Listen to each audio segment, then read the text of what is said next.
Good afternoon. Good afternoon. I'm loving the energy that we have all retained from yesterday, although I know we're all feeling very tired. And yes, it's Tuesday. There are still 3 more days to convention week, believe it or not. We're so thrilled to have you here. I'm Lauren Leader, CEO of All In Together. Thank you. Welcome to our amazing, exciting DNC event. We've had a little bit of last minute changes. Unfortunately, Stacey Abrams had to run to if you were on the security line yesterday, you will understand why she unfortunately could not be here, because she realized she wouldn't have time to get back. So she sends profound regrets. She's done many programs with us and will be back with us again. We have an extraordinarily packed, amazing lineup today, and I'm so thrilled to have all of you with us. Just really briefly, All In Together is a national women's civic educational organization. It is our 10th anniversary this year. And we have been training women across America on the tools of civic participation and leadership. And so this moment certainly feels very, very special. And I'm incredibly honored that we have this great group of leaders with us today. I wanted to just briefly acknowledge our host committee. And I think we have also we'll put up all their names. Many of you will know our host committee because they are some of Chicago's finest: Tina Chen, Maria Doherty, who's here somewhere, Amy Dacey, Desiree Rogers, who will be with us shortly. And Amy's in the back hiding, and many more. It is an extraordinary group. I also just wanted to acknowledge very briefly our sponsors, Microsoft and Charter. And I think my colleague from Microsoft is Ginny. Can we do it after? Do you mind? Because I know the governors have to, so we're gonna. But we did yesterday, we were here exploring in a lot of depth the intersections of AI and democracy, thanks to our partnership with Microsoft, and really important things happening in that space, as we all are coming to see. No, Taylor Swift did not endorse Donald Trump yesterday, despite what the AI memes would have you think. That is not true. That was a deep fake. So we learned all about that and many more yesterday. But without further ado, I want to get started, and I want to invite up our extraordinary group of governors, 3 of our 9 women governors now, right? 3 of 9? 8? All right, it's a very, very special. Democrats, okay, fine. Yes, there is, we'll just focus on the Democrats. Anyway, please join me in welcoming from Kansas, Governor Laura Kelly.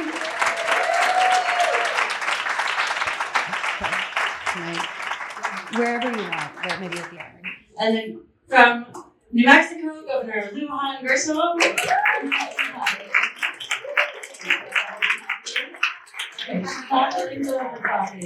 Right.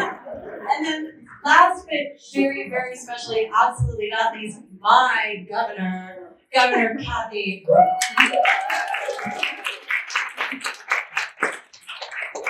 And we did not discuss the dress code in advance, but this is what women do. We just show up looking fabulous and coordinated, whether or not we have planned it in advance. So I am so honored to have the 3 of you. And there's a QR code that has their full bios, which are long and extraordinary. But each of them are history making in their own ways. And we'll talk a little bit about that.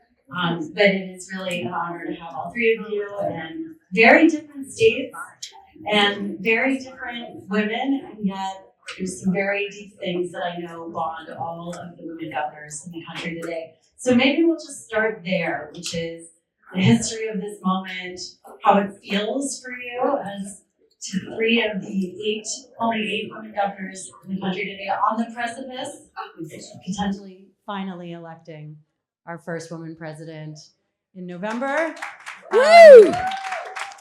So I'm going to start with you, Governor Hochul. What's it feel like? And by the way, I'm sure we all saw Governor Hochul's fantastic speech last night. I had trouble hearing it because I was sitting with the New York delegation and they were screaming so loud in my ear. But what I heard was amazing. So anyway, Governor Hochul, why don't you kick us off? How do you describe an emotion that has been so elusive for us for so long?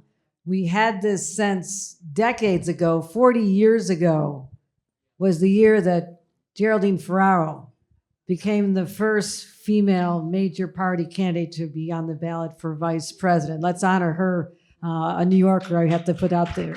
So I was a 25-year-old staffer on Capitol Hill working for a congressman until the moment she walked in our office. And I had two thoughts instantaneously. Right after she was nominated, just got back from the convention, I walked in and I saw, wait, short women can do things too, right? Right? Tell us about it, Governor Lujan Grisham. Governor, it's early for that. But it reminded me that someone like that could step up and be in that role. But I've been waiting a long time. I just want to put that out there. We weren't successful with Geraldine as vice president. We all had our hearts broken in 2016, and many of you were pulled to this process because of that, because I believe it was complacency that killed our election that year. It was complacency. People thought she's ahead, does it really matter? Blah, blah.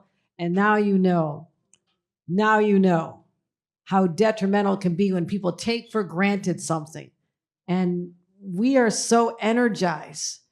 From the rooftops, people were just screaming last night. It's amazing.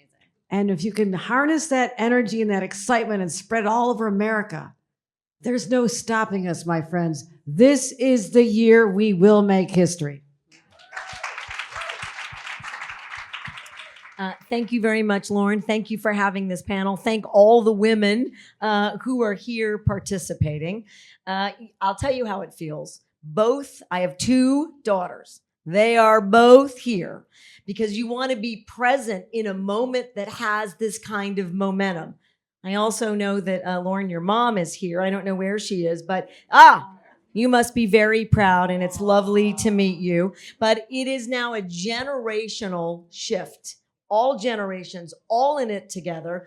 That is a bit different than from 2016. And while we heard loud and clear last night from Secretary Clinton, there are many incredible leaders, both women and men, who have worked or done directly breaking that glass ceiling. It's really cement with steel and rebar. It's not glass. I don't know who coined that. They're wrong.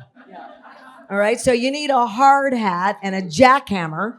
But we have all the tools. We have all the talent. And quite frankly, while I'm not trying to be gender biased, women are going to heal the world. And this kind of leadership is what the whole globe needs in this moment. And the rest of the world can't lead in the same way, although some of them are ahead of us, until the United States leads in this way. And it will change all of the ballots and all the ballot boxes and all of the candidates all across America. And that's where we head next. So it is incredibly exciting. And I'm so happy that I get to be here in this moment. How lucky am I? It does feel like such a privilege to be here. And I do have to since you called out my mom, I'm going to just say one more word about my mom, which I always do. But speaking of history, my mom, who I won't say your age, 80. And she looks amazing, so you'd never believe it. But she has been working on doing this work my whole life and before. Thank you. And this is her first convention. And my mom also carried petitions for Shirley Chisholm in 1972. Woo! And so that is the stock that I come from, which is that when women run, we step up to support them. So thank you, Mom. And it's her first convention, and you'll see me dragging her around this evening.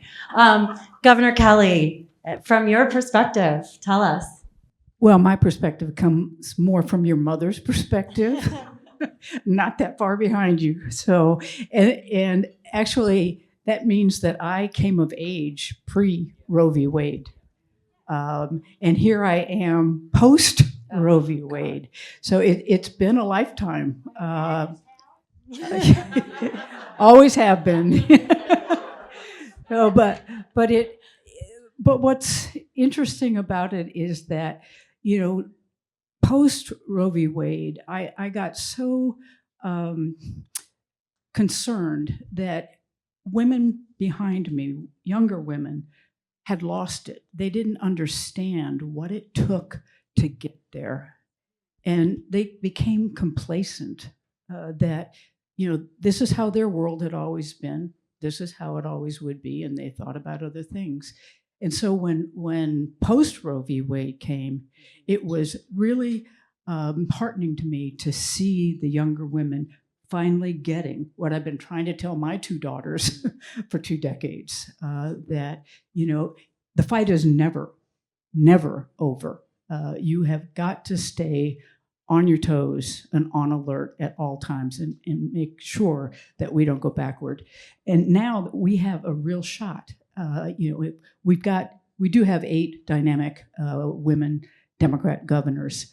We have a chance to have a dynamic woman president who can work with us to make sure that we continue to go forward and that we make the world a better, freer, fairer place for our daughters, our granddaughters. So, and before I quit, though, I have got to give a shout out to Stephanie Sharp. I know I'm shocking you, Stephanie Sharp is a former Republican state representative who served in the Kansas legislature with me. Has gone on to be a consultant, mostly working for moderate Republican candidates to get elected in Kansas. Stephanie has now created a PAC, along with some others, for Republican Women for Harris.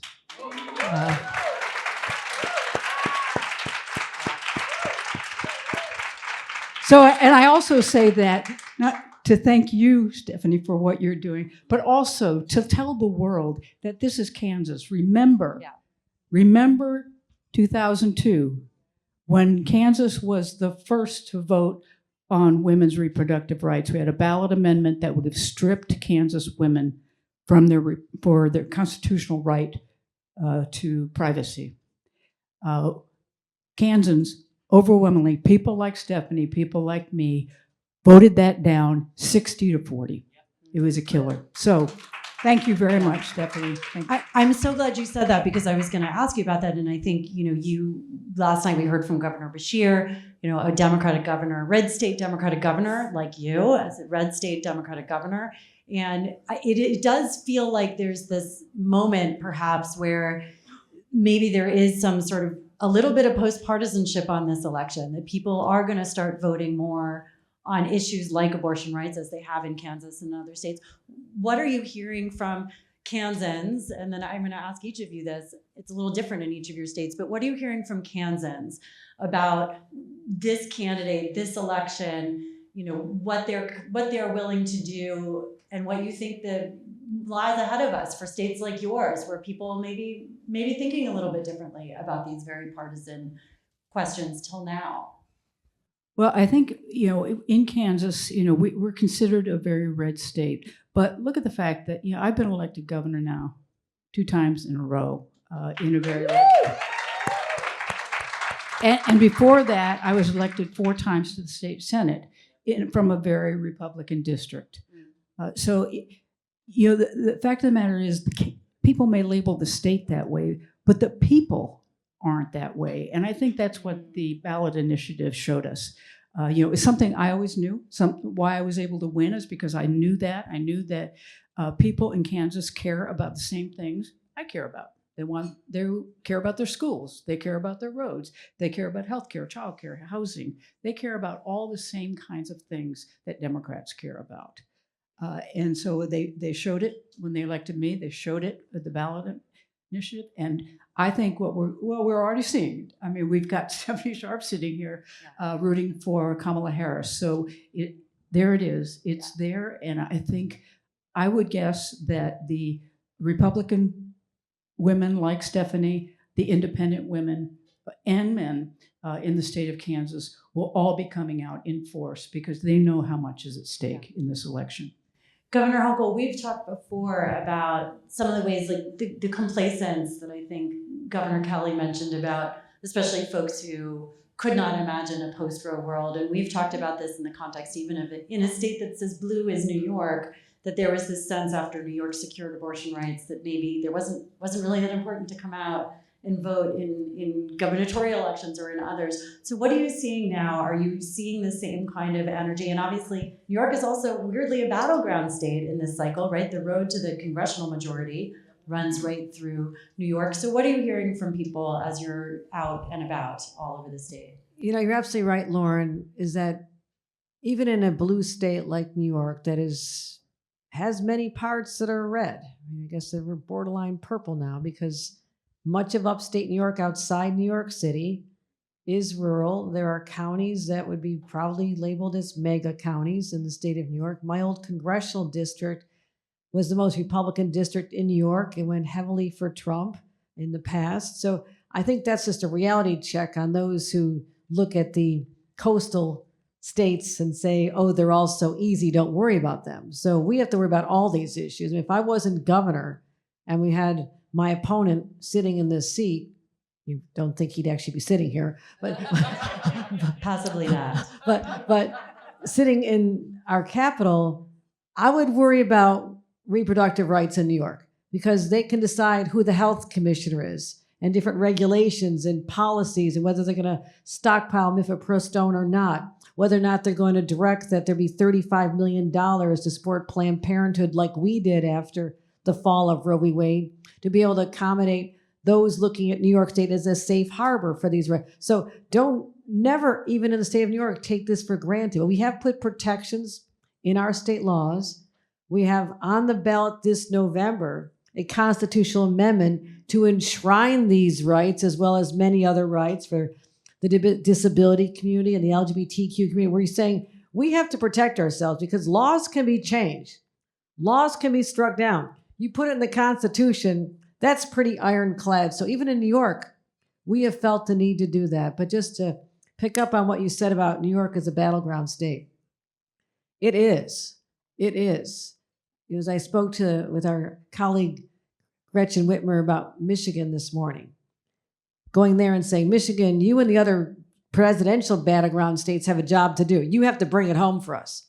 But when Kamala Harris becomes president, we need her to have a Democratic House of Representatives with Hakeem Jeffries as the speaker to work with Chuck Schumer, the majority leader. That's how she has what she needs to be successful. Because I served in Congress. We served in Congress before we got these more fun jobs, right? When we served in Congress with Barack Obama, Barack Obama's the president, all's good, except he had John Boehner and the Republicans stopping everything he did, including having us do such productive things like vote 43 times to repeal the Affordable Care Act. I mean, that's what they do. That's why we in New York and other battleground congressional states have to do our job as well.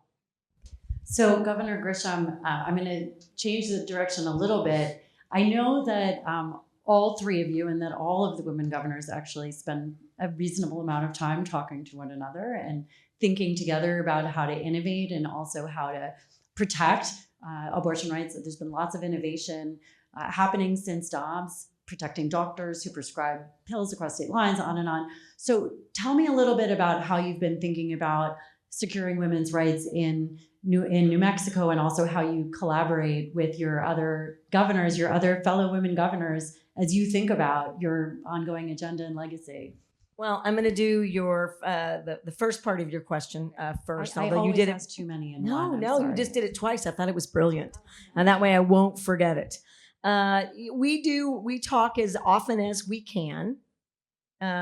Because, the governor's meetings are like this. They're frenetic. There's a ton of stuff going on. And what you want is quality time when you're talking about significant leadership issues. And we have a great deal of respect among each other. It's not competitive. Frankly, it's what women do. We lift each other up. So when Governor Hochul has an amazing moment, everybody weighs in. That's an amazing idea. It's an amazing moment.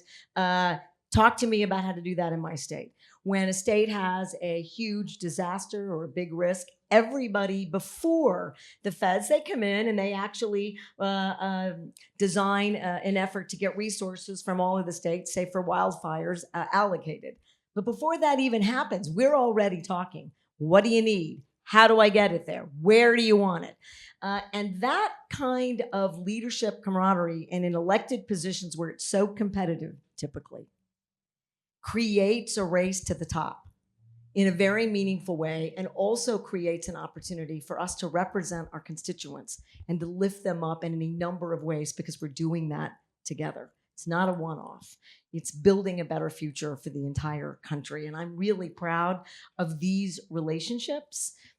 And absolutely, they're motivating and meaningful. New Mexico's an interesting, every state is interesting, and particularly on Roe v. Wade. So, we are not like the other states. Spanish is our official language. We had a constitution 200 years before there was a U.S. constitution. We're not a common law state because we're built on Spanish law. And so we already have a right to privacy in the Constitution. But at the time, the Catholics were, and the Spaniards were doing their thing, not also positive, in the beautiful, great state of New Mexico. They also worked very hard to make it a Catholic state. So many of the things that we're seeing in terms of creating a religious foundation that doesn't meet the individual issues and the requirement in the Constitution that is sound, that there should be a separation or you don't have a free and fair democracy. New Mexico sort of started from that framework. And I think there's a ton of a bias that you can't be a state that's largely Hispanic, so we're the only minority majority state, and largely Catholic still, and care about choice and reproductive rights and freedoms. And like Kansas, I'm going to tell you, that's not true. So young women in particular, but women who have been faithful Catholics who are very clear that this is not mutually exclusive, about making sure that preserving everyone's life, focusing on higher, better maternal health, quality of, right, making sure that we're investing in contraception and family planning and healthy births and more healthcare is an easy place for everyone to weigh in and lean in to reproductive freedoms. And frankly, Vice President Harris, right after Dobbs, came to New Mexico and came to our medical school and talked about how valuable and important it was. And it led to, I'm now building primary care clinics with state funds that will provide reproductive services to women all across the country, and organizations all across the country are fundraising to make sure that women have access to the resources to get to us. And we've had a huge increase in services, largely from states like Texas and Oklahoma. So it's creating this cataclysmic, not anymore, we won't go back, but rather we can go forward in ways that we didn't think about, including sovereign nations are thinking about providing reproductive health services directly and in sovereign nations. So we've got a multicultural, right, completely across all age spectrums, movement in our state to protect women, ending with this. I'm now placing ads in newspapers in places like Texas, telling doctors, if you want someone who's not going to interfere with your patient relationship and your ability to practice, you ought to come over to New Mexico, because we won't do that. We want you to protect the lives of your patients. She's got billboards too. That was such a powerful moment last night too, I think, and huge applause, obviously. Those kinds of innovations around outreach to other states, around thinking about how we can support doctors, all of this to me says that we're all hearing that reproductive rights does remain one of the most, if not the most, galvanizing issue of this election, not just for women, but as we heard last night, for husbands and fathers and brothers. But every day I argue with my colleagues in the media who tell me, no, it's other things, it's the economy, women don't still care about this much. From all three of you, I know they might have been men. But I'm serious about this though, because it is a real question. Where women have lots of issues that matter to them. How much do you believe that reproductive rights will be the turnout issue of this election? How critical do you think that's going to be in your states?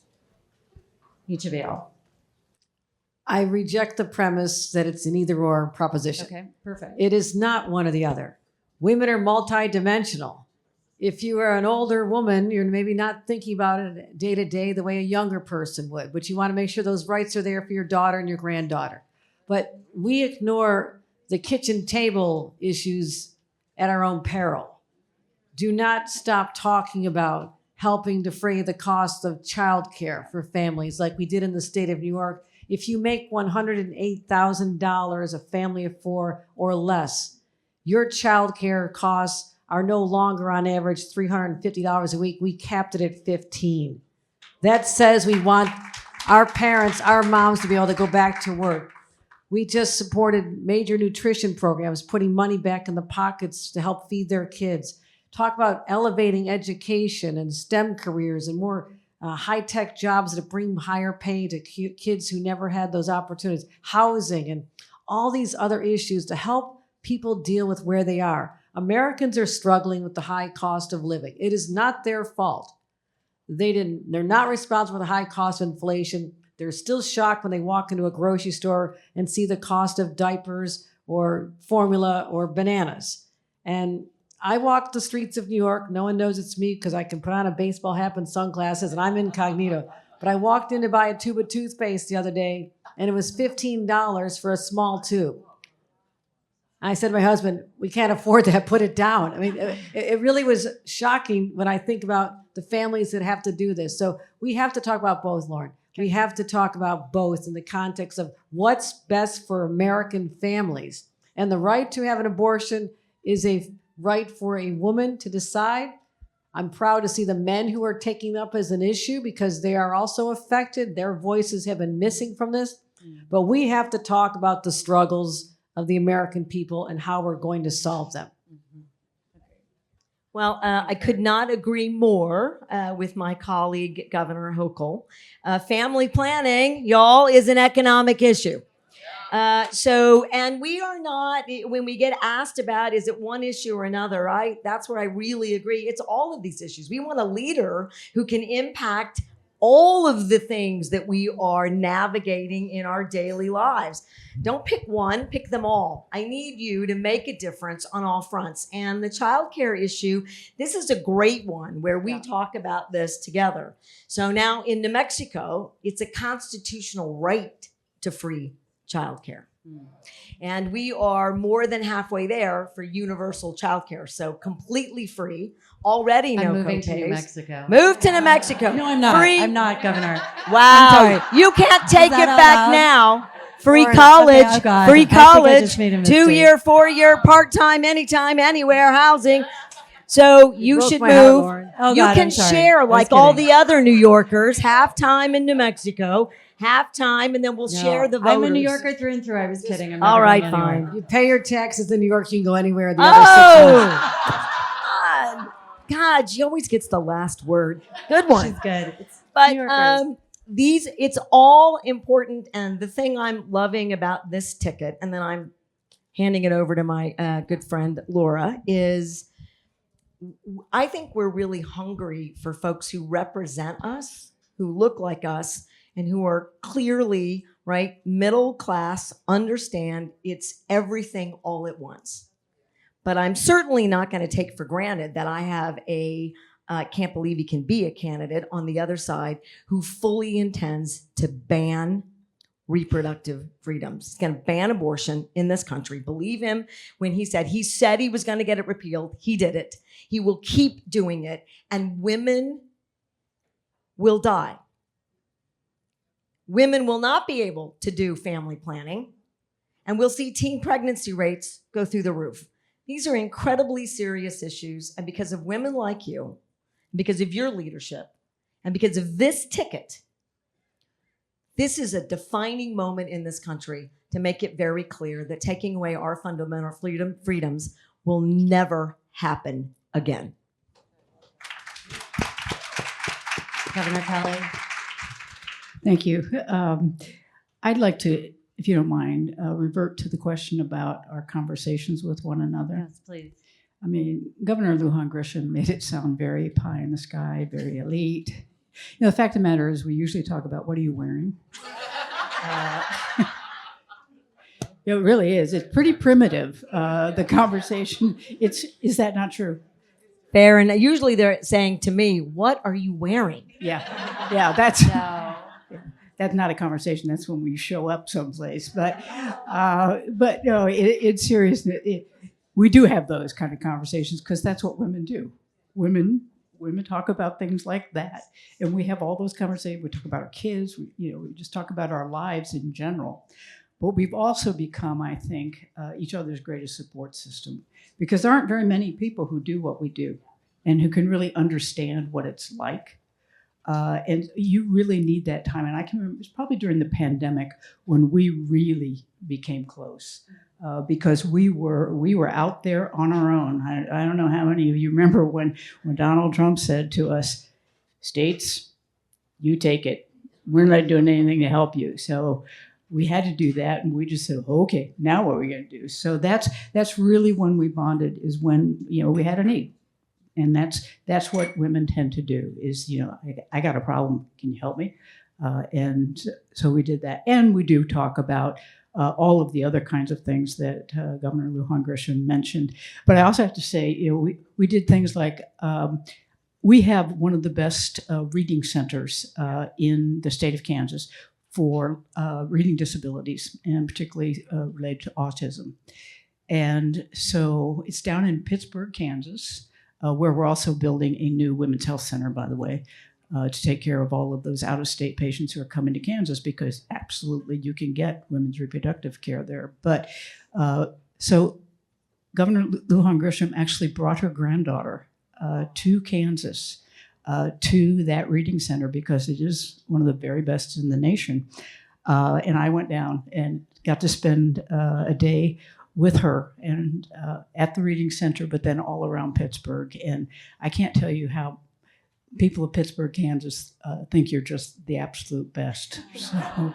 It's so sweet. I love that. And it is, look, we all need each other. And I think that's part of why I think this election feels so energizing. It has re-sparked the sense of community and caring for each other, and just the joy of doing the work. And I think that's really come across in this election. So I will say it is an extraordinary thing as a New Yorker, in a state that I love and will never leave. I was kidding. You couldn't drag me away. I will never leave New York. But it is extraordinary as a New York. Thank you. Oh, Tish. Yeah, I'm not leaving New York. I do want to just briefly acknowledge New York Attorney General Letitia James. And her timing is perfect, as I was going to wrap us up by talking about women supporting women. And Attorney General James has been an amazing supporter of ours and a wonderful friend to me, and I know to the governor as well. And it's extraordinary when you see somebody, and I would say this of these governors as well, who are so powerful and could be anywhere and do anything, but they chose to be here with all of us and with all of you, which is deeply meaningful. So in our last 2 minutes before you run to your 900 other events today, but this was obviously the best one. Yeah, obviously the best one. In a few words, your hope for the future during, before, and after a Harris-Walz administration. Tell us about your hopes and dreams. One is that the era of Trump and the MAGA revolution is banished forever. That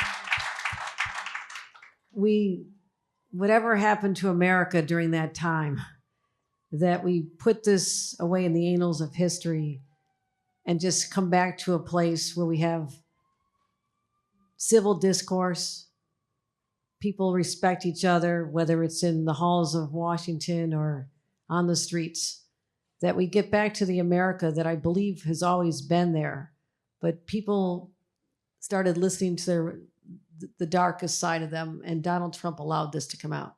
I want that to be banished. I want to get my country back. I miss America the way it used to be, when I had a chance to work on Capitol and I saw great statesmen, Democrats and Republicans, working toward bipartisan solution, and it didn't require a news flash because it happened. People knew what they were doing. And I believe that this breath of fresh air with Kamala Harris and Tim Walz leading our country will also get to a place where no little girl or young woman will ever question their ability to do whatever they want. They will know there are no barriers, that this is heralding a new time, a new place, a new chance for our country to get reset America to the core values that have always defined us and brought us where we are today. That's what I believe will happen. And I will just say this, Lauren, with your efforts and all the supporters of All In Together, you are training the next generation of women who will never question that a woman can be in the top spot. You're helping us get there. But also, I want to get to a place where after Kamala Harris is reelected in 4 more years, we might get another woman after that, that little boys will grow up and say, Mommy, do you think a boy could ever be president? Okay. That will be a great America. Again, that's hard to follow you. I couldn't agree more. A divided country is a country that doesn't lead in the way that we must and is expected around the world. My greatest hope, given where we are in this incredibly exciting, historic moment, is that our sense of not only America and patriotism, our sense of community and belonging to each other and being respectful and responsible to each other is restored. We have young people that don't have a sense about a career or a journey or engaging with family and friends. That has to end in this country. What's the most powerful thing about us is that we embrace our diversity and differences and we move together. I feel like we have a chance, just like Kathy said, we have the best chance in a long time to put all of that hate and division behind us and to create new opportunities where people believe that they're empowered to be the difference and the changes they'd like to see in their own families, communities, neighborhoods, cities, and states. That's the strength and beauty of America. And I see that. I can see the light at the end of the tunnel, just like you.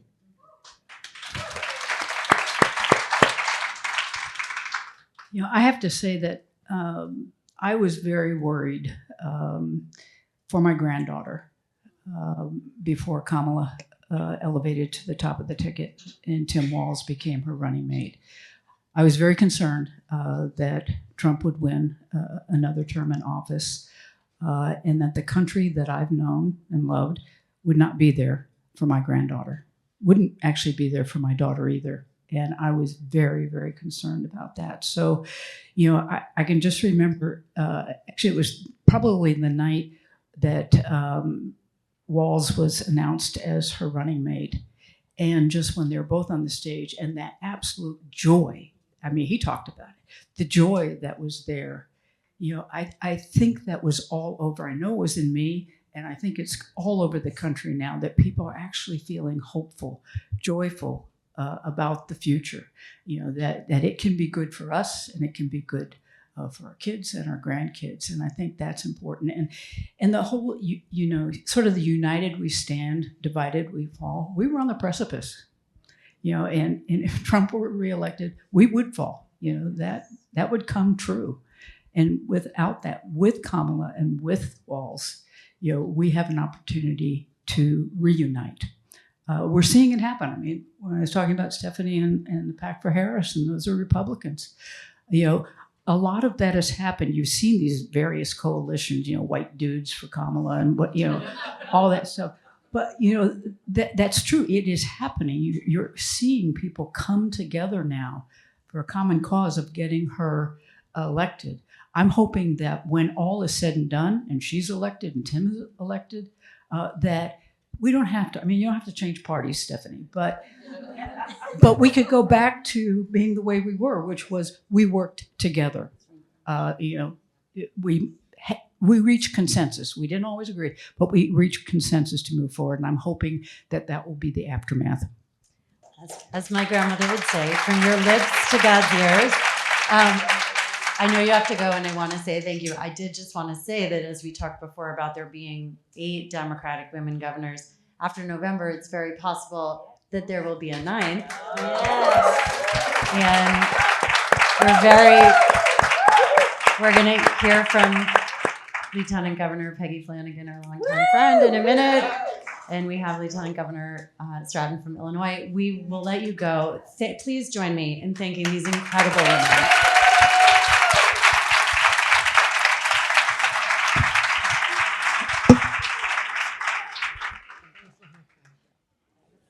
Please join me in welcoming from the 19th. Many of you may follow the incredible work of Erin Haynes. She's also a contributor to MSNBC and writer extraordinaire on all things women's issues.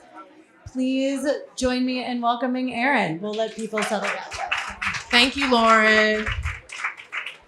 And hello to all of you. Wow, what a dynamic conversation we just heard. And I will tell you, at the 19th, we have covered Governors Hochul, Kelly, and Lujan Grisham, because we do not just care about what they are wearing, although they all look fabulous. We also care about the way that they are leading. So we're going to get started in just a couple of minutes here. I'll give you all a chance to grab your seats before I introduce our distinguished panel for what I know is going to be a very robust and dynamic conversation.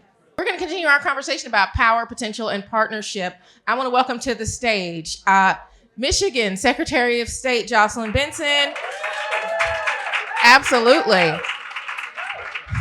Minnesota Lieutenant Governor Peggy Flanagan, who I think may be getting mobbed here a little bit. We cannot blame her for that.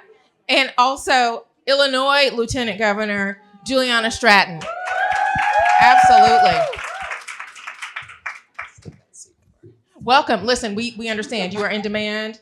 You are a popular woman this week. Well, listen, let's get right into this conversation with the three of you. And thank you so much for being here. Thank you for your leadership, which we have highlighted also at the 19th. So I want to start by asking, the three of you really do hold incredibly important and historic positions in your state. I think that we are seeing this week the importance of being a number two, what that can potentially mean in our politics when women are in the political pipeline, right? Like, we understand what that could potentially mean.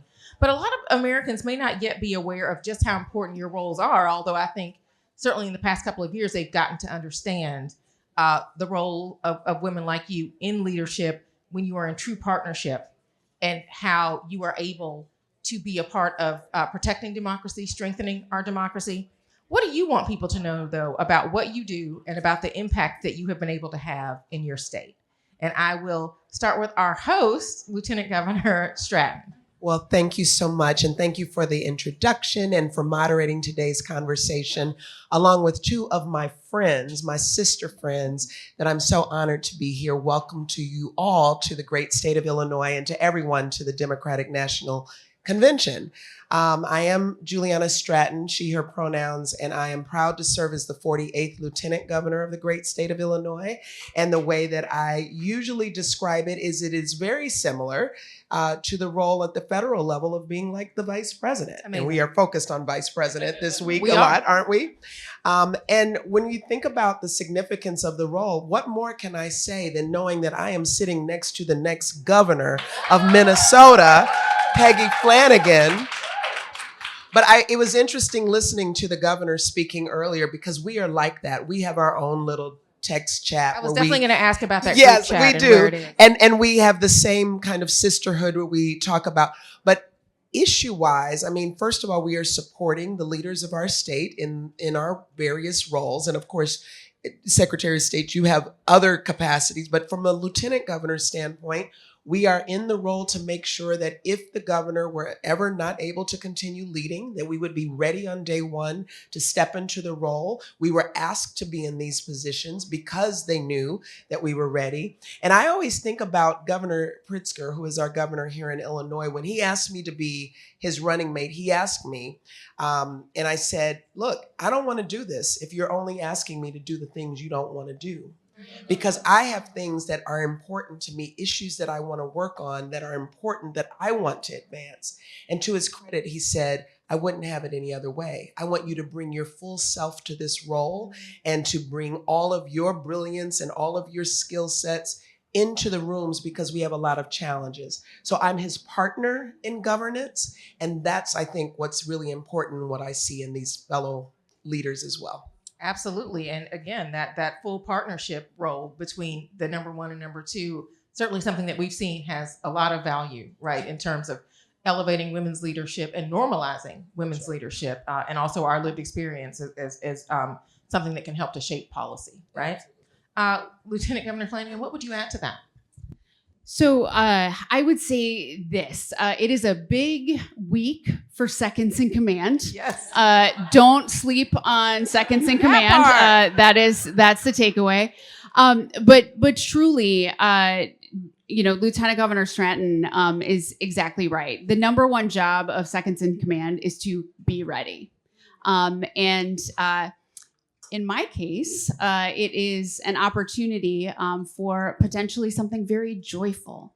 And I think that so often when we talk about being ready, it's because something really tragic would occur.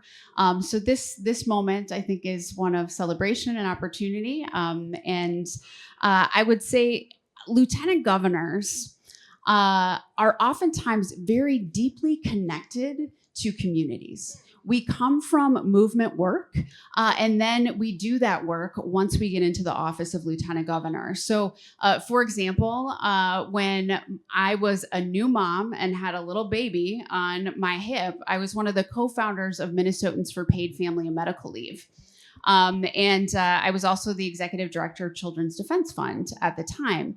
Fast forward 10 years later, we passed paid family and medical leave in Minnesota when I was the lieutenant governor, because you get what you organize for. And it's bringing those relationships, so you have a strong inside-outside game, I think is what makes our roles unique. And also to have different perspectives. Governor Walz and I come from very different lived experiences. He's a coach, a teacher, a veteran, represented the 9th largest agricultural district in the country. I am a suburban mom, a Native American woman, a nonprofit executive, and brought that experience. And similarly, I was like, I'm not going to be window dressing.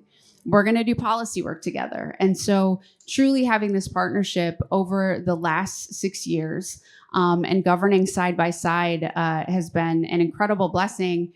And I know that Vice President Harris has a running mate who knows how to partner with a woman leader.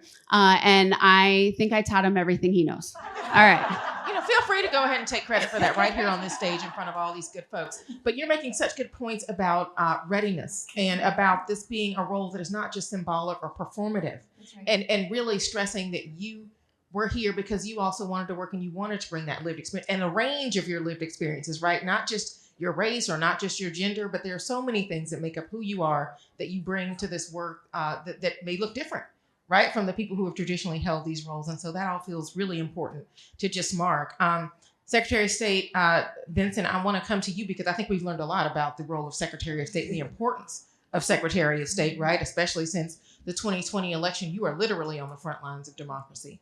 Talk to me about what you want people to know about what you are doing, the impact that you are having, not just in your state, but on democracy. Yeah, thank you. As the Secretary of State of Michigan, I'm the Chief Election Officer, which means I'm the Chief Democracy Officer.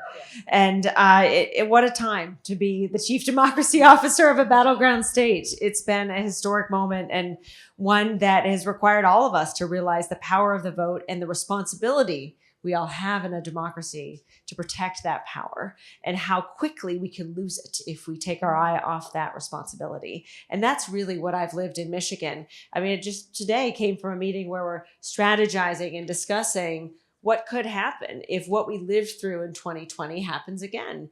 And, for me, I started my career in Alabama investigating hate groups and hate crimes, but it was being in Selma and spending time at the foot of the Edmund Pettus Bridge where I was really inspired by our responsibility to continue the work of those who fought and bled and in some cases died so that we could have a right to vote for everyone, so that one vote, one person, one vote promise was real for every citizen. And so in 2000, we saw for the first time how a Secretary of State back in Florida, remember Katherine Harris, didn't allow a full recount.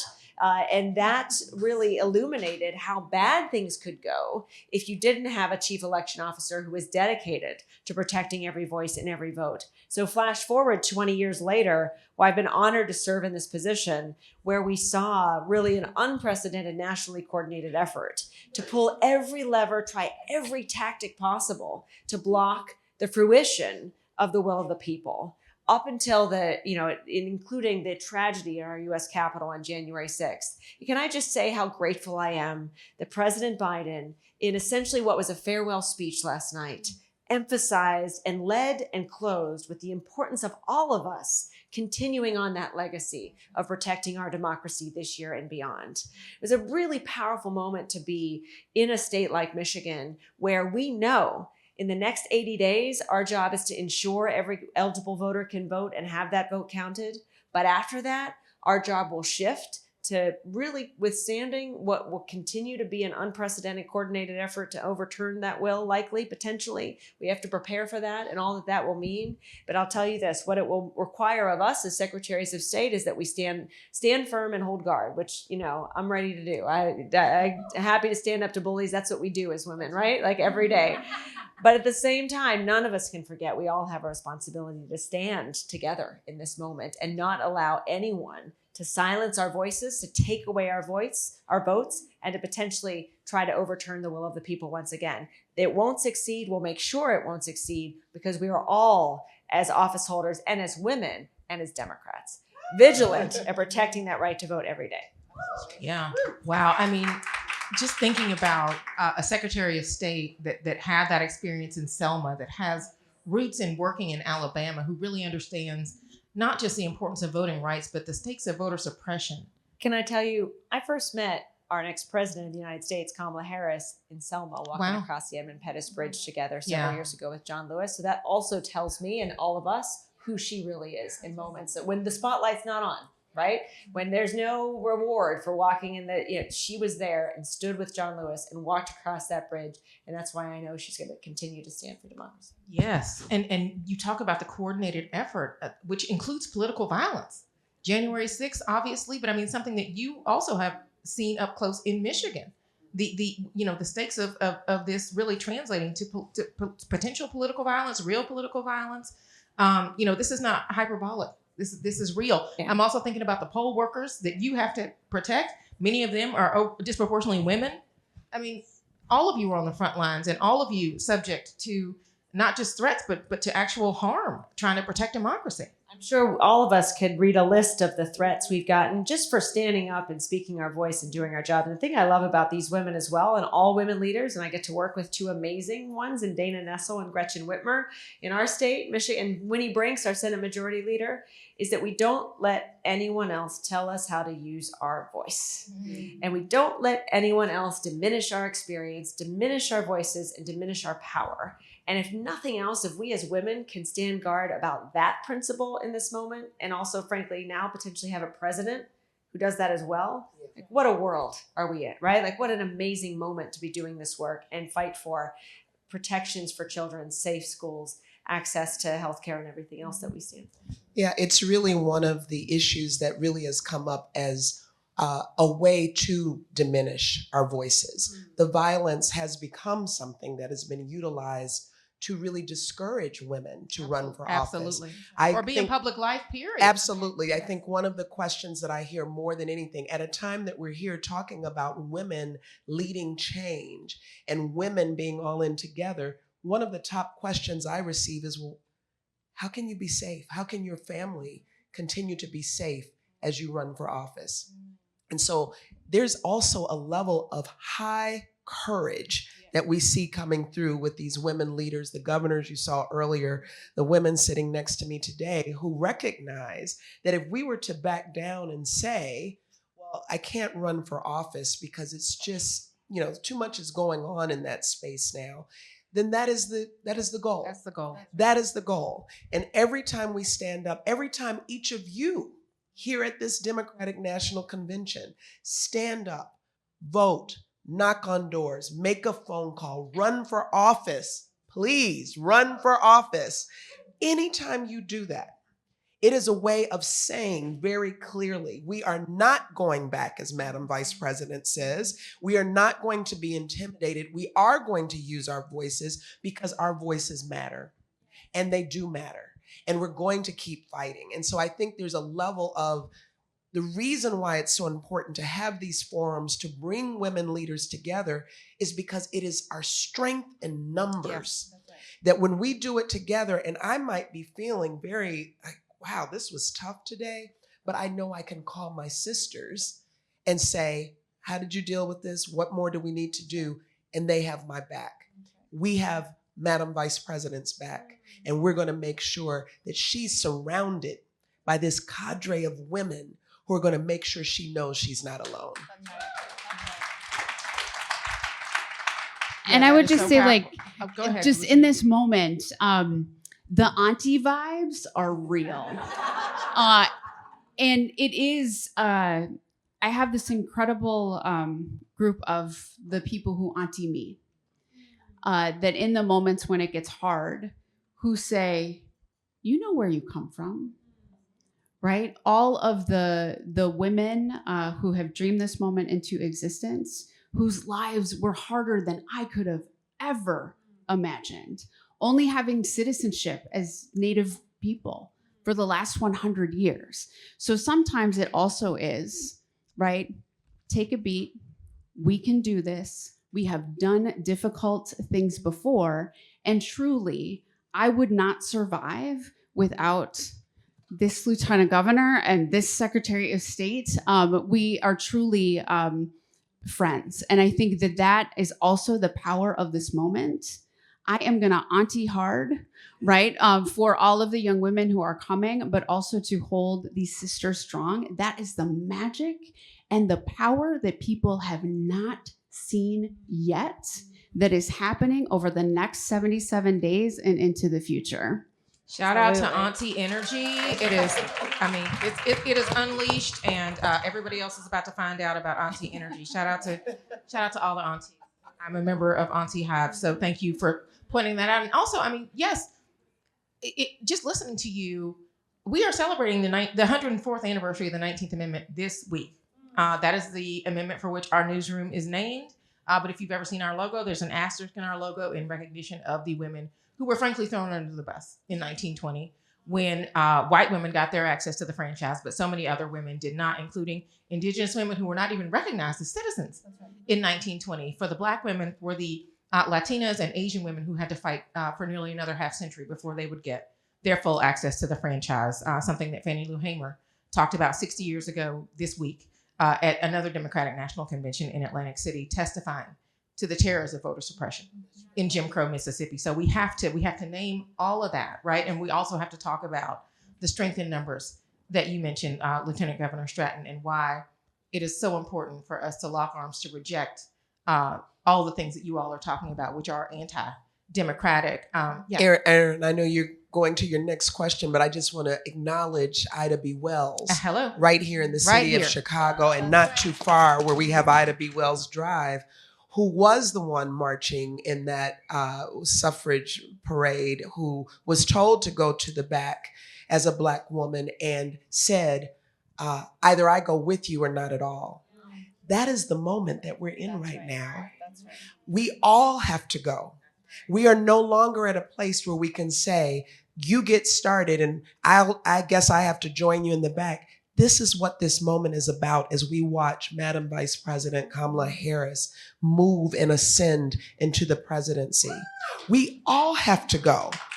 And I think I just wanted to acknowledge Ida B. Wells because thank you for sharing that history, because Chicago has that history as well from her roots here. Also Holly Springs, Mississippi, but that part too. Holly Springs. Yeah, but I mean, seriously, I mean, shoulder to shoulder. That's right. Those suffragists were shoulder to shoulder, and yet were denied when the time came. And so we must take the lessons of the suffragist movement into our current moment and beyond.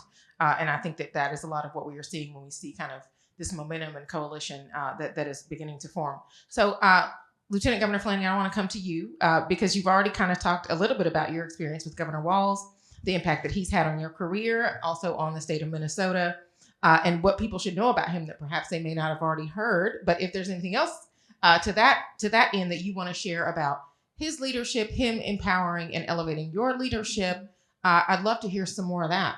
And if you've had those white guy tacos, I mean, feel free to tell us about how those were as well. So real talk, no spice. That is exactly right. But we'll work on that. Yeah, well, I'm going to leave that one up to the vice president. Seasoning. This is her role now. I pass the torch.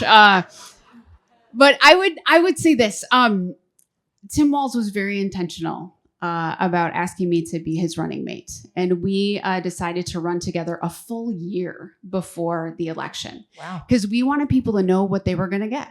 And a ticket that folks across the state of Minnesota could see themselves reflected in. And I think we see something very similar that is happening now with the vice president and with Governor Walz. Two folks with different lived experiences, but with really incredible shared values of making sure that everyone has opportunity, the freedom to make their own healthcare decisions, read the books that they want, and really investing in middle-class families. That is, I think, what ties them together. And I'm so excited to watch my buddy, right? And I've been crying since August 6th because of the complete joy that I feel and that America feels. He is exactly who you see. This, teacher, coach, sergeant major, veteran, and that big dad energy is for real. So I'll tell you a quick story, which completely sums up Tim Walz. So the day after the 2018 election, first of all, I have the permission of my daughter to tell this story. She got lice at school. I know. Those of you who have dealt with it, you're like, oh no. I literally was in tears and I called Tim Walz and I was like, what do I do? And he said, all right, you're going to go to Target and you're going to FaceTime me in the aisle. And I was like, okay. So he's like, okay, this is the lice shampoo that you get. And they said, as soon as you get home, I want you to FaceTime me again. I'm going to walk you through the whole thing. That is exactly what happened. FaceTiming with the governor-elect in my bathroom as I am helping my child to get rid of head lice. I didn't even give it a second thought. Who is the first person that I call? Tim Walz. And so one of the things that's so beautiful is that we also, we are friends and we've been friends for almost 20 years. So connecting as parents is powerful. Nobody cheers me on more than Tim Walz. And he always, I think some of you might have caught it yesterday when I was speaking about the governor, but he always brings me snacks. I'm not kidding. There are 2 sets of snacks for every meeting. And that is just snacks are his love language. And you saw it the other day when he bought the vice president Doritos. So totally on brand. I'm just so excited that the rest of the country is getting to know this man that I love and have been so fortunate to partner with over the last 6 years. Snacks are totally a love language. And I think it's now kind of like an interview prerequisite. Tell me about your experience with head lice. And what do you do? Here's a case study for you to pass in a job interview. Listen, it's been alluded to from the stage earlier this afternoon, but obviously if the Harris-Walz tickets wins in November, they will not be the only ones making history. Yes, absolutely. You will become the first Native governor in American history. I want to ask you, have you even allowed yourself to think about this? Can you talk about the significance of this and what it would mean for the country? Sure. I'm the highest ranking Native woman in elected office now. And that is the honor of my lifetime. And when I think about my daughter, who's now 11, her reality growing up is totally different than what I saw, right? I had Geraldine Ferraro. And as you know, coming from a state that raises good vice presidents, we had our love, right, of Fritz Mondale. But I had Geraldine Ferraro, and now my daughter has Auntie Deb, who's the Secretary of the Interior, Auntie Charisse, who is in Congress. Her mom is the Lieutenant Governor, which she's like, She keeps me so humble. Not after this week. Not after this week. I don't think so. But if it's not me, it will shortly be another Native American woman who will be the first governor of a state here in this country, because it is right on time. We have, so many people have loved us and dreamed us into this moment. And again, I have been doing this work in partnership with Governor Walz for the last 6 years. If the opportunity presents itself, I will take it on and would be honored. But it truly is, the work continues of making Minnesota the best place in the country to raise a family. And I'm going to focus on the next 77 days and electing Kamala Harris and Tim Walz. And then we will go from there. We're going to throw a big party, y'all. And then we're going to go from there, because momentum is on our side for the kind of world that we want to see and that our young people deserve. And I'll just say, to underscore the sisterhood here, there's a group of us, as you mentioned, is in a chat, and our reaction to the great news of Tim Walz being selected as the vice president's running mate was like much subdued in comparison to our reaction that this amazing human being, Peggy Flanagan, who's like all kinds of firsts, is poised to be the next governor of Minnesota. And I can just tell you, so much of what we do as women leaders is not just have each other's backs, but, you know, whether it's explicitly or implicitly, like watch each other and learn from each other. How does she answer that question? Oh, that's a tough moment in that debate. How does she handle it? I've had the benefit of watching, of course, our Governor Whitmer, and even just like, how does she present herself? How does she answer that question? And the first time we met, I was like blown away, because Peggy got everything right. And it's just been such this, I don't know if you're a best kept secret among women leaders, but the fact that your ascension Not anymore. is now, right, exactly. Right. The fact that you're like, what the news that Walz was selected as a running mate meant to me and so many of us was that this incredible person is going to be the governor of Minnesota. And that's like, I'm so, like, as much as you can tell stories about how great Tim Walz is, we can sit here and tell stories about how great you are and Thank how you, much sister. we look up to you, and how, just as you know, I'm just like, just as excited about what's going to happen in Minnesota as compared to what's going to happen in the rest of the country. So thank you for leading. We're just, I'm We just really so proud of us fangirl each human other. beings. It's so real. Yeah. It's, as you can tell, right? As you can tell. Well, that was definitely our initial reaction at the 19th. It was like, oh, we got to get something out, because look at what could also possibly happen. But I mean, to your point, the representation of Native women, just historically, even in this country, so many powerful examples. I did a podcast at the 19th on, Kim Teehee and her potential. I mean, She's potentially amazing. finally becoming, the representative in Congress for Cherokee Nation. How incredible would that be if that can finally Absolutely. happen?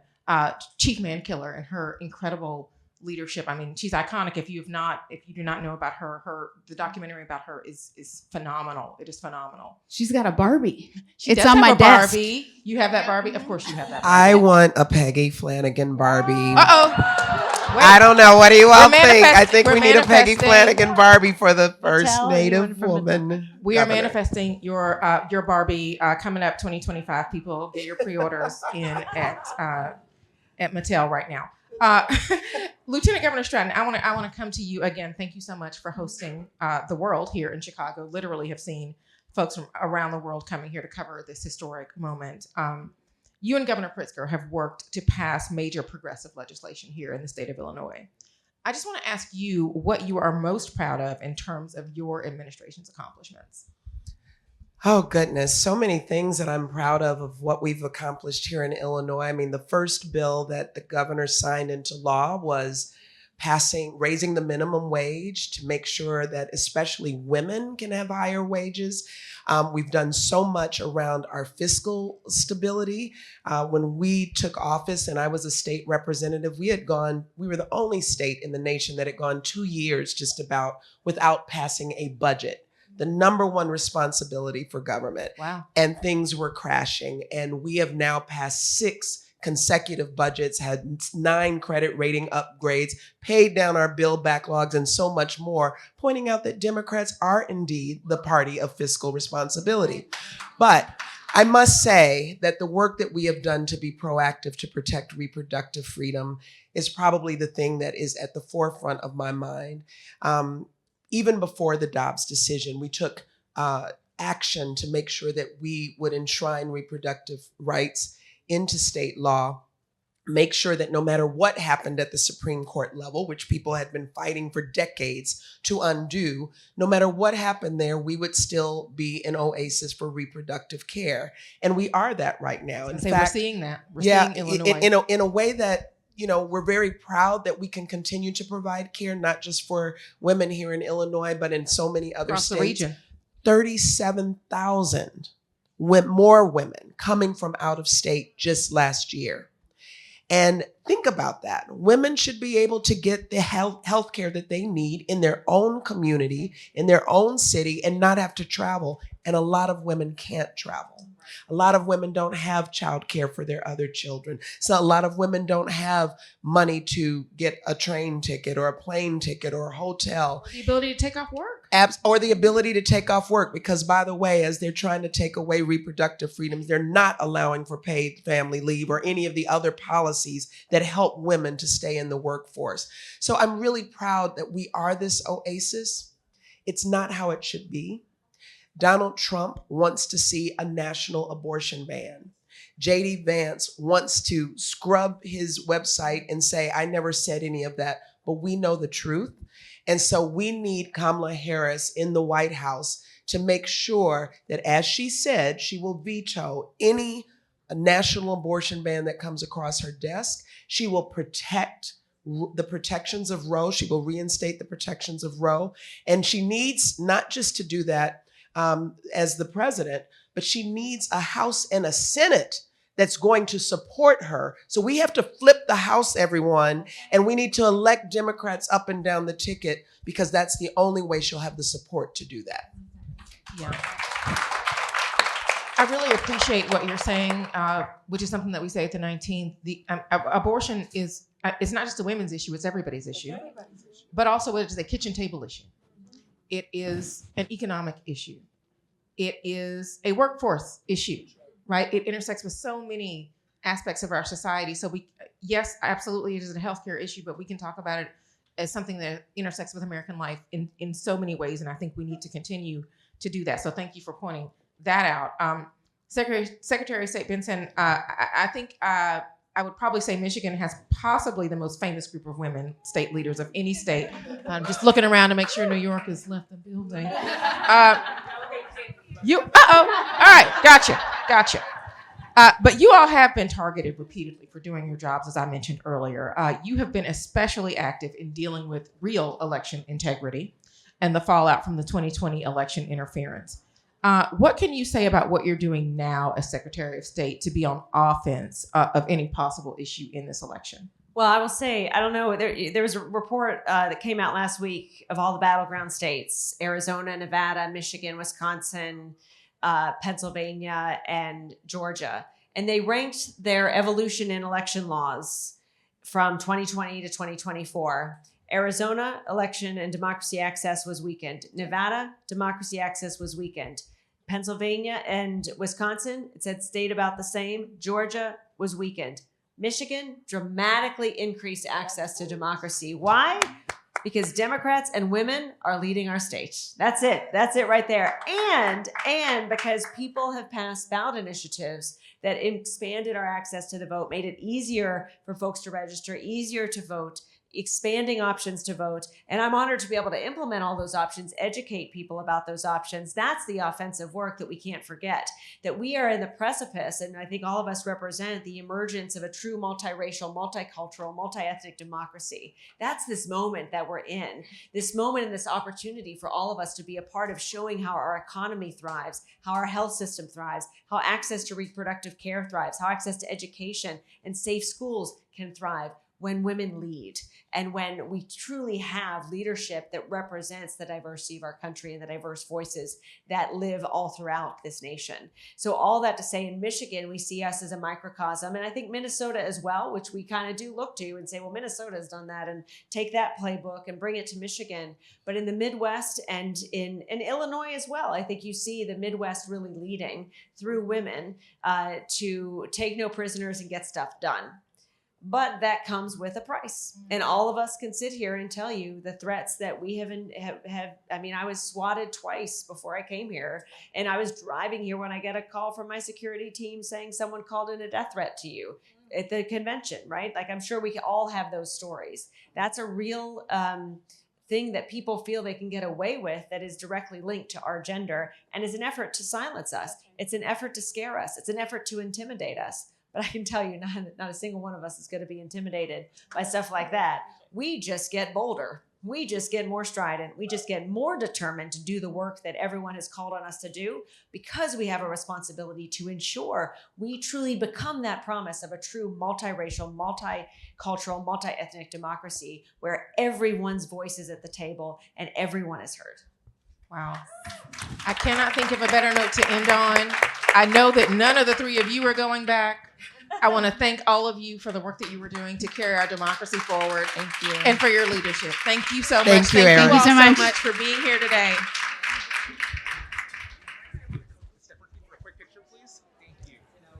One of the remarkable pieces of sort of new politics that's happening at this year's Democratic Convention is the number of creators and artists who have been invited to be part of the official conversation, when in the past they may have been on the unofficial side of the conversation. But I think many of us believe that this will be the TikTok election, that this is an election where creators and artists have an outsized influence on shaping the national narrative and on the outcomes potentially in this election. So we wanted to have a conversation with two amazing people who do incredible work in this space. And I'm gonna invite folks to come back in for the middle. I promise we'll get you to the United Center in time, I swear. So please come join us for this great conversation, because it's not to be missed. So I wanted to introduce our friend Sophia Bush, who many of you know from her extraordinary career in film and television. But Sophia is also a philanthropist and has been doing, and an entrepreneur, and has been doing truly extraordinary work using her platform as an artist to be an activist as well, to advocate for the issues that matter to her and to many people in this country. And she's also been very courageous in speaking about her own personal life in some really extraordinary ways, which you may or may not have read about recently. But I wanted Sophia to talk with our dear friend, Jessica Yellen, who you may know from her incredible work on News Not Noise. Jessica was also the White House correspondent for CNN for many years. But what's extraordinary about what Jessica's done is that Jessica has created a new, truly balanced and beautifully well-informed platform called News Not Noise, which is exactly what it says it is. It is news and it is not noise. And if you're not following her on Insta and on other platforms, you should be, because it's incredible. And so I thought they would have a great brief conversation about this new world of news and this new world of creators making news and shaping news. So please join me in welcoming Jessica Yellen and the amazing Sophia Bush. And if we can just take one moment to shout out Lauren for convening so many amazing women. Thank you for the work you do. So, Sophia, it's so good to be here with you. And for folks who don't know, we are friends in LA too. Last time I was at a convention, I was the chief White House correspondent for CNN. I was credentialed to cover President Obama as part of a huge package. And this year I'm here on my own as a creator. And when I left Network News, I thought, well, one thing I'm giving up is access, but I gain other things. And look at how the world's changed. And I think you're an amazing exemplar of how people beyond news personalities are using their audience, their reach, the platforms they built to inform their community. And I wonder if you talk to us a little bit about how you make choices about sharing your politics with your audience and if you feel that you're making a difference in moving a vote. So, oh gosh, my mic is quite loud. Hi, everyone. Hello, everyone over there. Glad to know you can hear me too. I want to be really honest. When I started in the world of television 20 years ago, I wasn't supposed to do this. I had people tell me that being so political would be a detriment to my career. Those people are no longer on my team. For me, as a really curious kid who had the privilege of growing up with a dad who's an immigrant, a mom who's the daughter of an immigrant, I grew up in a very diverse, racially diverse, gender diverse, very queer community in Los Angeles. I was raised to love everybody. And when it started to dawn on me as I studied history, that the things we'd moved past were not things we'd moved past at all, and that the diversity of the community I grew up in was a greater privilege to my life than anything else, storytelling took on not just the excitement for me of, being in the circus of theater, but it became a vehicle to tell other people's stories and to do it, ethically and importantly, where I could, aside from sometimes on TV having to be like, but I love him. Anyone who's watched a teen drama knows how that is. But when the opportunity arose for me to start to speak out, I wasn't really fulfilled by the pick a cause, write a check, go to the gala, keep your mouth shut. I was like, well, why is this happening? And who did this? And if you pull on this thread, what's it connected to? And very quickly, lots of people said, that's too much. And I said, I think it's not enough.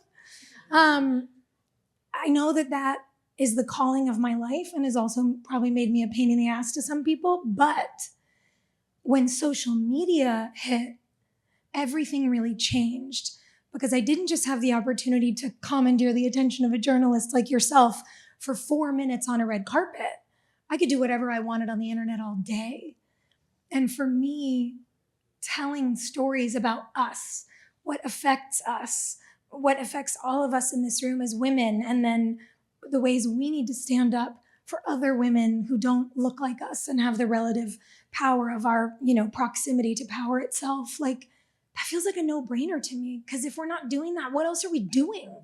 What did our parents march for in the civil rights era or the Vietnam War? What did our grandparents go to war for?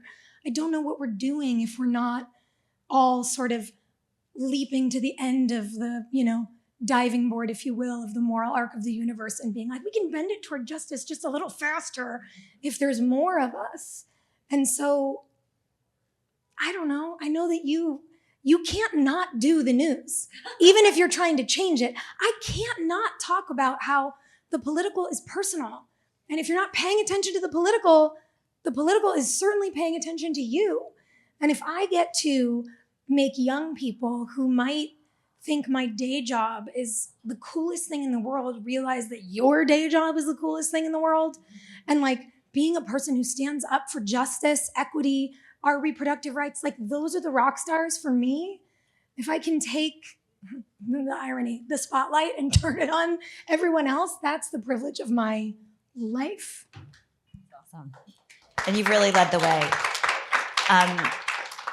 One thing I'd say is today has been like a very powerful day for me at this convention, because for all the obvious reasons, and then I opened the newspaper today, and on the I opened my phone, and on the phone. It's like a digital newspaper now. It's just like a tick in my brain that said that. On the cover of the digital New York Times I was delivered on my phone was an article about Vice President Harris's tan suit last night. And Tina will remember this. So my quick backstory is I spent my whole career in legacy media, and I walked away because I thought there was an audience that wanted information told differently. I was constantly on the campaign trail covering elections, and I would talk to swing women voters who would take out lists of questions and yell at me and say, you're not answering these questions on television. You just scream about problems and never give me information. I want information. Mm-hmm. And I'd go back to my bosses and say this, and they'd say, well, that's not what we do. We do breaking news. And There was this story that came out at the time about President Obama. He was speaking about Syria and I think the Red Line, and he went to the briefing room to speak on foreign policy and wore a tan suit. And heads exploded all over Washington. It was the biggest news story that had hit the town. It was the biggest scandal of the Obama administration. And as a nod, they're such experts at the comedic trolling. Come on. But was realizing in that moment, sorry to interrupt you, but the cognitive dissonance to freak out about the color of the president of the United States suit and report on that and not an enormous foreign policy crisis, is that when you finally went, oh, I got to do it differently? Is that what led to News Not Noise? Yeah, it was one of those moments where I was like, oh my gosh, this is right. Like my instincts are real. This is absurd. The other stuff got coverage, but this is what everyone was talking about. Not a lot. Comparison anyway, come on. And then the irony is the way they write this piece today is that she didn't wait her turn to speak Thursday. That was one surprise. She popped up and didn't, quote, wait her turn. Oh my God, a woman took up space? You're correct. Wow. And then she wore the suit, the tan suit. My kicker of all of it, which is apparently unpatriotic because only wearing blue and red is patriotic. Anyway, the kicker is in the ad in the article was for a woman in a tan suit. Anyway, so the point is there's still in the media a ton of noise. And audiences want clear information. And one of the things we're hearing is that they want to know more than what gets through the media filter. And one of the reasons this campaign I think is being so effective is because they're going directly to the people through their social channels. They have credentialed creators like me, but even TikTok dancers to cover this. And I wonder if you see, obviously going direct makes a huge difference. Do you see your insight that you can use your platform this way has been years now in the making? Do you see some of your peers deciding to get more political too and use their platforms increasingly with this election? Yeah, and I love it. It excites me when anybody who has a large audience mobilizes it for good.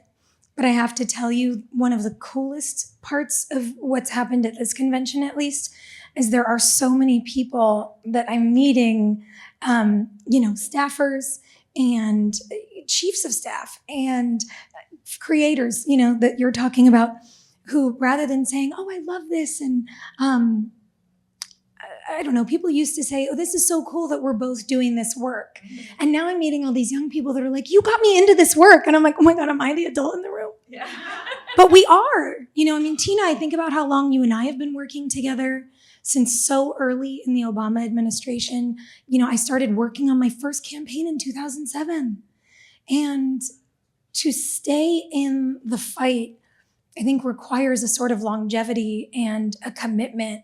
For me, working to advance democracy is the love story of my lifetime.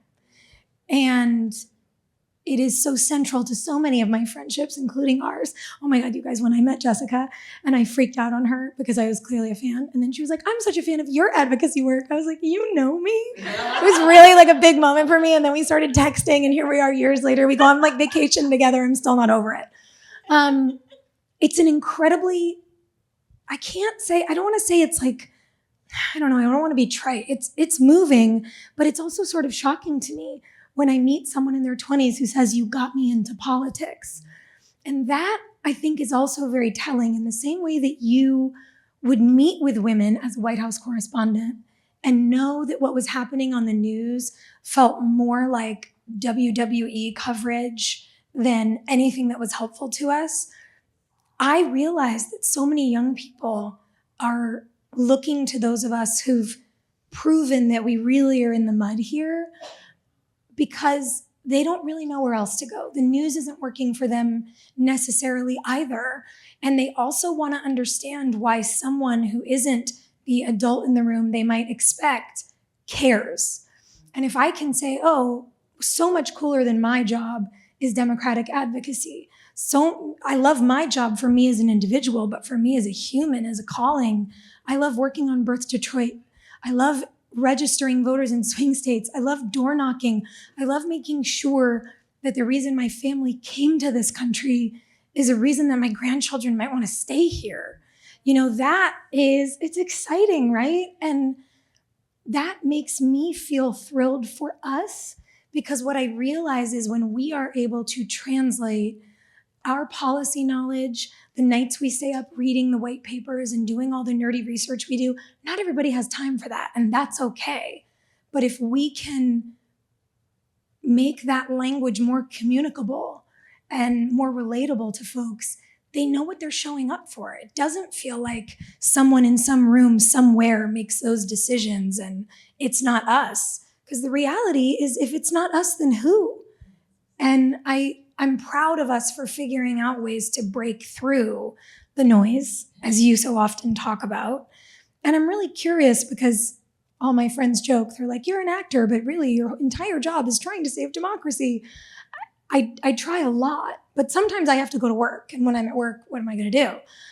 I'm really curious for you, no matter what, you are full-time on this. You don't tap out for 2 or 3 weeks at a time. You take short vacations. I wish they were longer, to be honest. You deserve them. But how do you see, as someone who, you speak this digital language in such a, what's the word I'm looking for? It's like you don't even realize you're doing it. It comes so naturally to you because it's your arena. How do you see the digital landscape changing? Because I know how it feels to be on the receiving end of the feedback, but you're like in the code now. It's a good question. I guess I'd say in some, and thank you for the flattering comments. It's true. A reminder, first of all, to everybody in this room that you also have an audience and you can use your socials to speak to them. And that if you work in advocacy, you can, when people ask, what can I do? Among the things they can do is use their platform, because just in the same way that getting out the vote requires a neighbor and a friend, if they're following you on social, you never know who you're connecting with in a way they wouldn't, where they have questions. And the best part of doing this work is that people write me back. I used to be on TV and I'd speak to a camera in a black hole and I had no idea how people received it. And now I do a post and people write me and they're saying, I don't know what sanctions means, or how does that happen or work?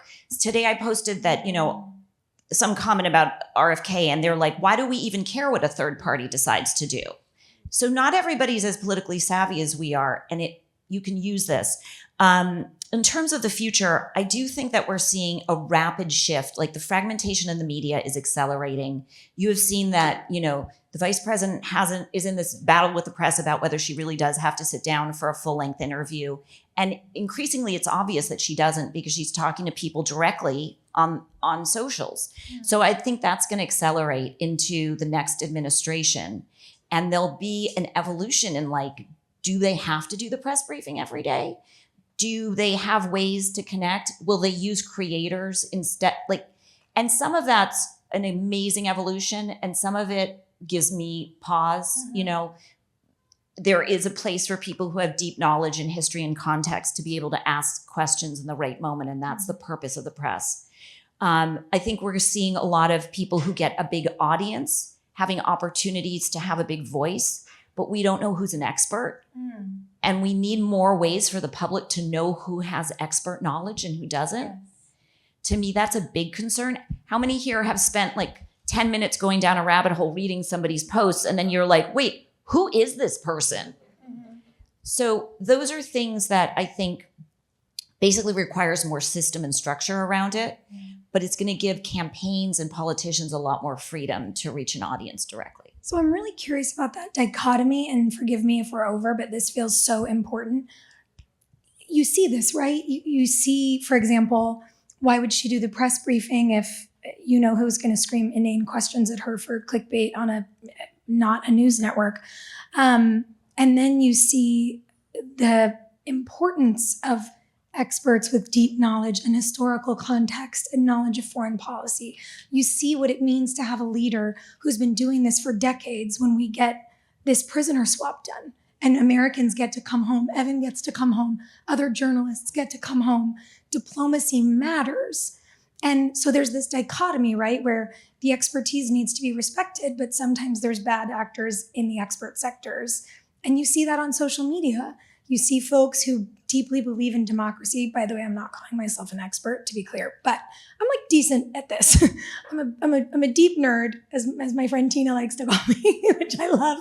And I also know that there's folks who do what I do for a day job, who, for example, will go out and campaign that you don't need to wear sunscreen, which is an insane thing to say when medical doctors exist. So I struggle with that. How do you think we begin to put, the bumpers in the bowling alley, if you will, to not let us really go off the rails, but to figure out how to point audiences toward people that actually know what they're talking about and aren't going to encourage them to, blow up democracy or get skin cancer? Well, I think it's phenomenal that somebody with your following has that kind of concern, because I think the best way is for people like you to advise your audience, hey, watch out for this. And that until we have the way to verify who is legit and who isn't, and structures evolve, it's the trust you've built can be used in a lot of ways. And anyway, I think this is a conversation we could have for hours and hours, and we're out of time. But I do want to say you should follow me at Jessica Yellen on Instagram. Sophia Bush, I'm guessing you're already following. And All In Together, everybody here is following it already. Thank you so much for having us. Thank you.